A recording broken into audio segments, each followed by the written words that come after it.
the biggest takeaway for me here, by the way, Channel 9 and Tony Jones have later apologised and everyone's kissed and made up. But the bigger point for me here, Ollie, is does some sports stars just need to create needle to really fire them up? I mean, Djokovic has done everything in the sport. Like, he's literally done everything in the sport. And he just wants one more slam to go ahead of Margaret Court, who's the women's player, who also has 24 slams. So he wants that 25th slam. And do you think that maybe motivation's faded a bit for Novak Djokovic? And so he's done a couple of mad things recently. Like we talked about him getting Andy Murray as part of his coaching staff, which is a pretty unusual thing to do.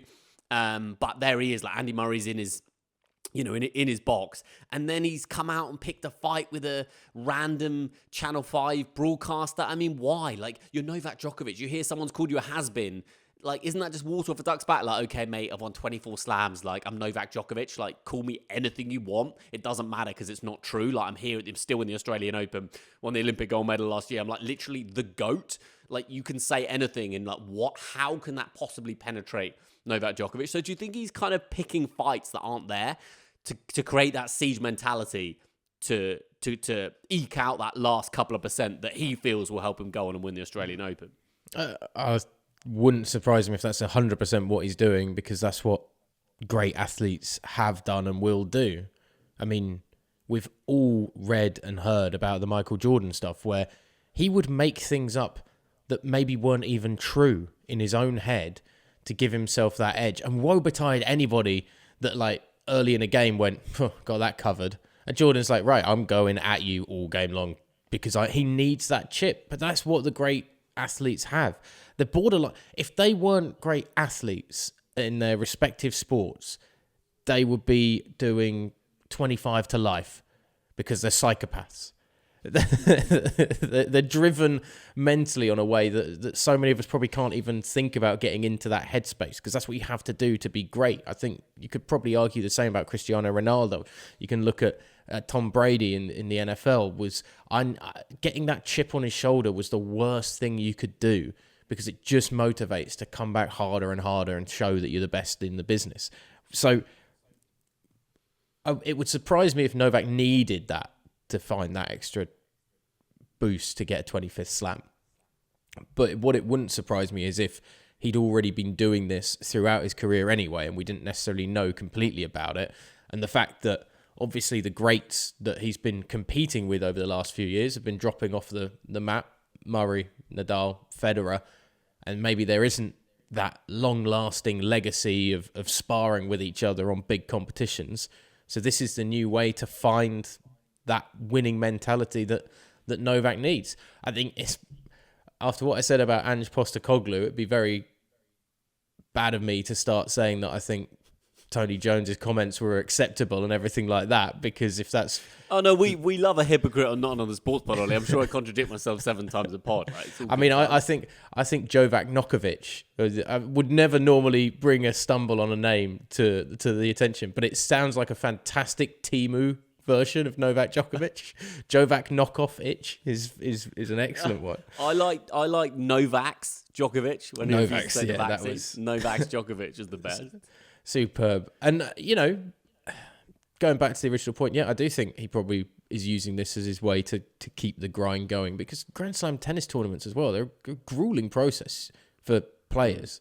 It's long hours, it's late hours sometimes, it's high intensity in every single match. There's an incredible amount of pressure on the big guns to at least get to semi-finals before they're even taking on some of the people that are genuinely equal to them in terms of tennis playing ability. So, use what you need. And I'm all about hearing these kind of chippy moments, because I don't want Novak Djokovic smiling at the camera and being all friendly. And, the Aussie Open got in trouble for, asking female tennis players, give us a spin and all that kind of stuff to show off their outfit. Like, I don't want that. I want somebody coming out and being like, this is sport. I want to bury who's in front of me, and I want to do it with a foot on the throat kind of thing. Like, I love that in sport. I absolutely love it. The Aussie Open crowd, Ollie, got a bit of a rep. The Aussie Open was played in January in the Melbourne summer.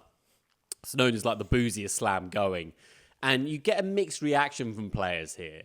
I think some embrace it and love it. Some absolutely hate it because they're more purist and they think that there should be dead silence, kind of like a snooker crowd.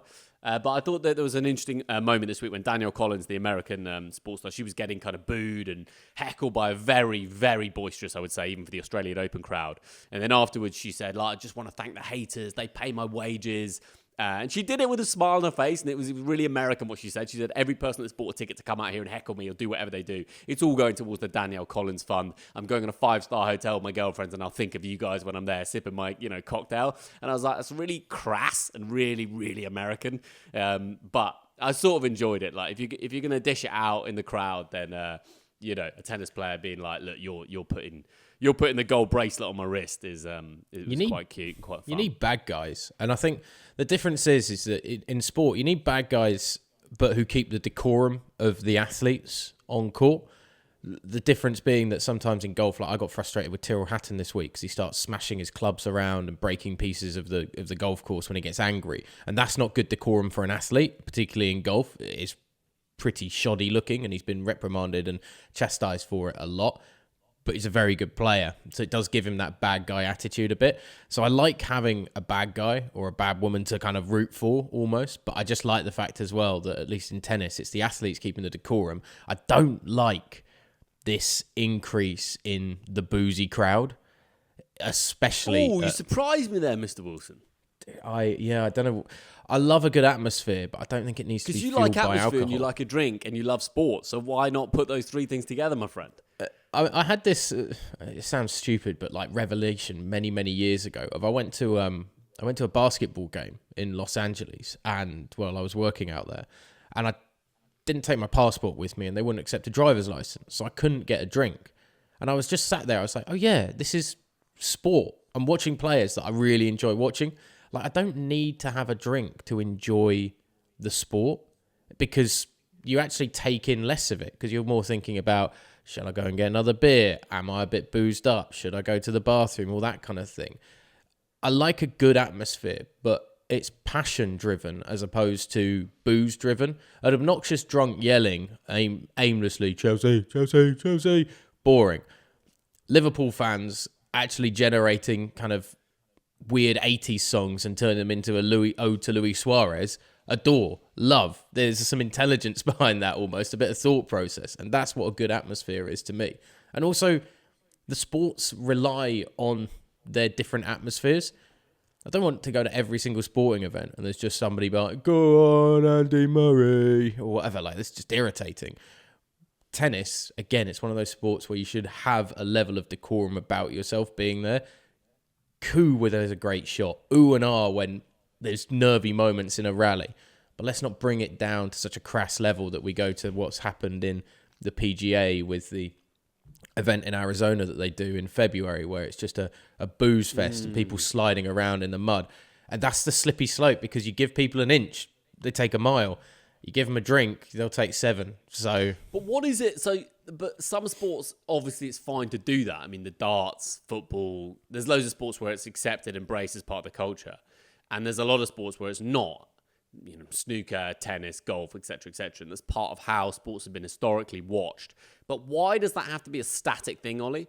Why can't a sport like tennis think, okay, viewing habits are changing, things are changing, young generations are changing in how they consume content, news, and why can't we change from being a sport where everyone has to be quiet during the points to a sport where we say, look, in this Grand Slam, we don't mind the spectators entering and exiting the court to get another beer. We don't mind them chanting during the point. Like, the slam that does that will piss off a lot of the players, but possibly get more eyeballs on the sport. Like, why does it have to be static? Why can't it change? Because it's based around what the athletes need in the event, so to speak. A snooker player needs that level of quiet and concentration. A darts player has been playing darts in a boozy pub for the first 10 years of his life anyway. So, I mean, or a number of them have anyway. Or in a boozy crash. Like, yeah. They've got the bottle with a Guinness in it or something like that as a young lad. I mean, it just... That is the way the sport is. Football is played in front of a raucous 70,000 seater capacity crowd and doesn't necessarily require that same level of concentration to be switched on, like maybe a tennis player needs to ensure they get the timing right, they get the serve right, to avoid those sorts of distractions that take place out there on the court. And I think Similarly with golf, some people get very just put off when they're stood over something trying to be very precise. And if there's just that flicker in the corner, it can put you off and agitate you. So it's the requirements for the athletes to be able to succeed at their best level. In the same way, footballers probably need an atmosphere. That raises the game. That's the great thing about an FA Cup final when the underdog is fighting to stay in it or hold on to it. And the crowd, you suddenly get that roar on 88 minutes of, we're only 2 minutes away, come on, let's go. And it elevates players' levels. And a crowd can do that in tennis if it's done at the right time and the right moment. And because tennis players in particular, they have that stoic kind of stern look on their face from the moment the ball goes up for the serve. And then after a point, emotion can release, and then they have to come back down again and come back down again. And the crowd should have that ebb and flow of that emotion. That's what would make it great. And that's what makes it great to be in an atmosphere at a good tennis tournament.